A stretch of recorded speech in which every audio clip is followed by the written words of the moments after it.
This is Mary Stauffer.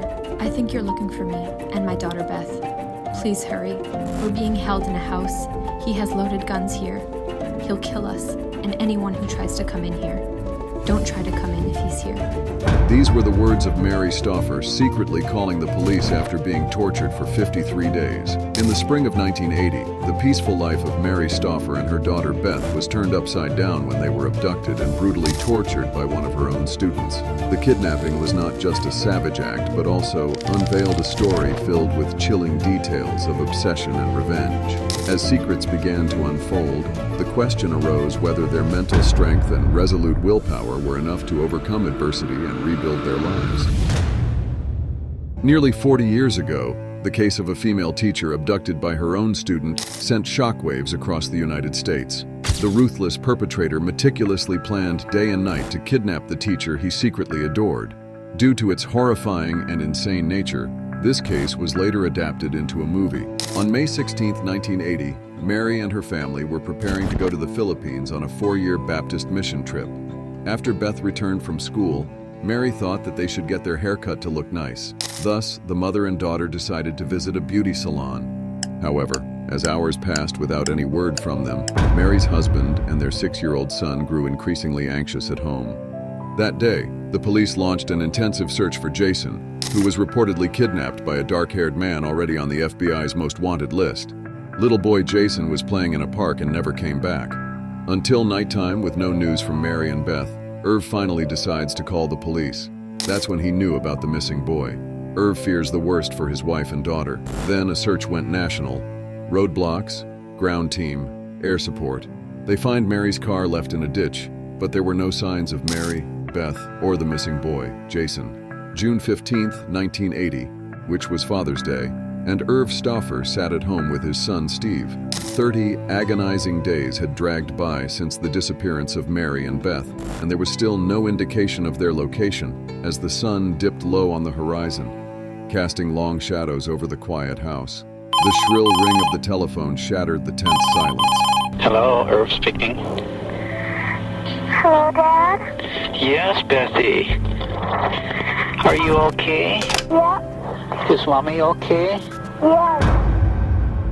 Following that call, the police intensified their investigation, leaving no stone unturned in their search for Mary and Beth. However, it wasn't until they received another call, this time from Mary herself, that the truth began to unfold, shedding light on the mysterious disappearance. This is Mary Stauffer. I think you're looking for me and my daughter Beth. Please hurry. We're being held in a house. He has loaded guns here. He'll kill us and anyone who tries to come in here. Don't try to come in if he's here.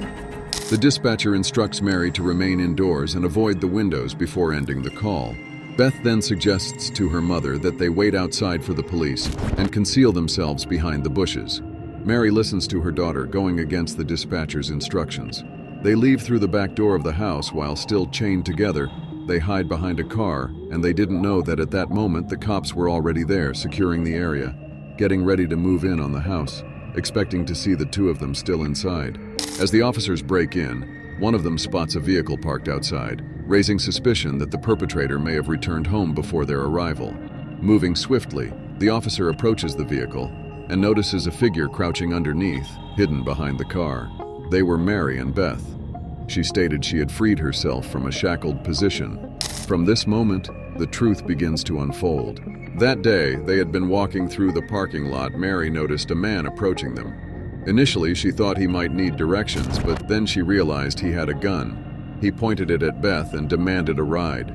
With no choice, Mary complied, and he forced them into their own car, keeping the gun trained on Beth the entire time. Mary drove as instructed, trying to remain calm despite not recognizing the man. At one point, she spoke up, telling him she didn't know where they headed, but she needed to hurry because she had guests coming for dinner. As they halted at a red light, a police car pulled up directly behind them. They reached an intersection, and she vividly remembered the man warning, "If that police car follows them, she will die." Yet, to their immense relief, the police car didn't follow their direction. After an hour of driving, the man ordered Mary to pull over and instructed her to open the trunk. It was then that she realized his plan to lock them inside. To an intersection, and I remember him saying, "If that police car turns the same way we turn, you're dead. The kidnapper compelled the mother and child to lie prone, binding and silencing them before shutting the trunk of the car. Mary endeavored to free her daughter. The kidnapper noticed the noise and lifted the trunk lid and discovered that the ropes restraining them had been undone. Tragically, the events unfolded before the eyes of a 6-year-old boy named Jason Wilkman. Ming swiftly captured the boy and confined him with Mary and her daughter in the trunk of the car. He then drove to a remote forest area where he mercilessly beat the boy to death with a metal bar and abandoned his lifeless body. Afterward, Ming returned to his own home and detained Mary and her child. After what seemed like an eternity, the man returned his car. He moved them from the car to a van. Mary found that Jason was nowhere in sight. She asked about the boy's location, and he told to have left him where he could be found. It would be months before authorities uncovered Jason. Mary remained wary of the man's words, understanding the peril he posed to her and her daughter. Living in constant fear, they faced each moment uncertain of their survival. Mary and Beth were being led into a small house and forced into a tiny bedroom closet that's been converted into a prison. There was a light bulb with a pull chain, a scatter rug on the floor, and 2 small throw pillows. Their hands were still tied. They could not reach up and turn on the light, so the only thing they could do was lie down on that floor, try to get some rest, because they didn't know what the next day would bring. In the first week of their captivity, Mary is taken into the living room where the man ties her to a couch. He removed her blindfold.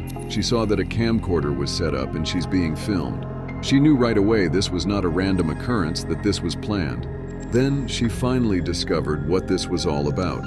The kidnapper of Mary turned out to be a former high school student she had taught 15 years ago, named Ming Sen Shiwei, a 29-year-old American of Taiwanese descent. Since the early days of 9th grade in Mary's classroom, he had harbored an obsessive infatuation with her, which persisted even into high school.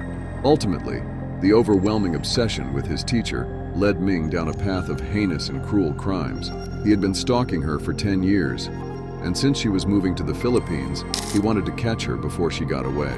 He believed that it was simply a matter of time, that if she were with him long enough, she would come to love him. He had been up in the woods behind their house. He knew that Beth had a little Barbie makeup that was on the dresser top of her room. He knew her son Steve. He knew that her parents had been to visit. He had followed Mary down the highway one time. In fact, Ming even knew where the spare key to her apartment was.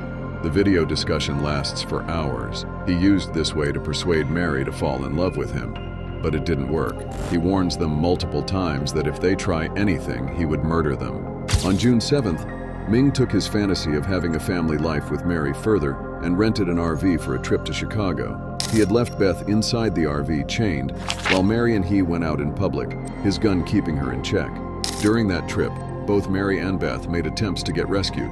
Mary used her traveler's check to pay, knowing it would alert the FBI of her transaction and whereabouts. However, the FBI never received the information. At that moment, Beth, trapped inside the car, tried to pull the window curtains open. Despite being threatened that her mother would be in danger if she attempted anything, Beth still wanted to do something to help her mother.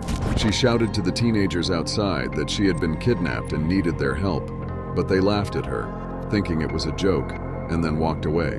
On July 4th, Ming took them to watch the fireworks. Before they stepped out of the van, he reiterated his threat, as he had done numerous times before. If they attempted anything, he would not hesitate to harm them and anyone in proximity. At that moment, a police car drove by and stopped at the red light. Mary didn't dare do anything because he always had his gun, and he always had Beth. However, she memorized the phone number written on the back of the police car. Later that evening, upon returning home, she made Beth also memorize the number. On July 6th, as they sit around the table, Ming has them playing out another fantasy, family game night. Then he announces the worst news Mary ever heard. He's taking them far away to another home. Mary can feel the excitement in Ming's voice, but she's filled with despair. It's a grim moment for her. Never before had she sunk to such depths of hopelessness that she confided to Beth that he was never going to let them go. There were times when I questioned my faith. Sometimes I'd be so discouraged day after day. No rescue, no nothing. On July 7th, while Ming was out, Mary and Beth found themselves tightly chained to the door inside the closet. Mary stared at the door hinges, lost in thought, fully aware that Ming could return at any moment. She suddenly remembered how her father used to remove doors by pulling out the door hinges. Time was running out, and Mary knew she had to risk it all.